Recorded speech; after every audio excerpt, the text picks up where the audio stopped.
ఏంటి ఎట్లా ఉండబోతుంది జూబ్లీ హిల్స్ బై ఎలక్షన్స్? ఇక్కడైతే మేము చూస్తున్నాం సార్, చాలా మంచిగా ఉంది. బీఆర్ఎస్ పార్టీ భారీ మెజారిటీతో వస్తానని ఉపయోగం నడుస్తుంది. ప్రజలకు ఎవరికైనా మాట్లాడితే ఎట్లా గోపీనాథ్ సార్ చేసిన పనులకు మేళ్లకు, మళ్ళీ కేసీఆర్ గవర్నమెంట్ మన కేసీఆర్ సార్ చేసిన మన స్కీమ్లకు చాలా మంది రుణపడి ఉన్నాము, మరువము. అందుకే మళ్ళా బీఆర్ఎస్ పార్టీ ఇక్కడ అమల్లోకి వస్తుంది. మేము చాలా మంది చాలా చెప్తాం కానీ తిన్న విశ్వాసం మరువము.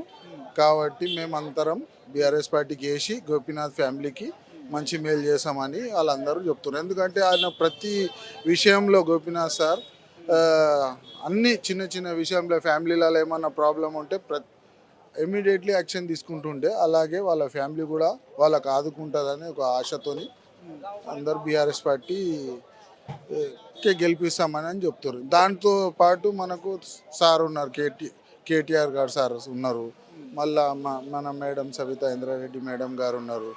ప్రతి ఒక్కళ్ళు ఇక్కడ వాళ్ళ ఎంబడి ఉన్నారు కాబట్టి వాళ్ళందరూ కలిసి మళ్ళా ఇక్కడ బీఆర్ఎస్ పార్టీని ముఖ్యమంత్రి అంటున్నాడు బీఆర్ఎస్ పార్టీకి ఓటేస్తే అభివృద్ధి ఆగిపోతుంది, కాంగ్రెస్ పార్టీకి ఓటేయండి అభివృద్ధి చేస్తామని అంటున్నాడు. ఇప్పుడు 6 గ్యారెంటీలు అని ఇచ్చిర్రు మన కాంగ్రెస్ గవర్నమెంట్. ఇప్పుడు ఇక్కడ ప్రజలందరూ అర్థం చేసుకున్నారు. ఇంకా ముందుకే గెలిచిరు కదా, ఎట్లా ప్రభుత్వం వాళ్ళదే ఉంది.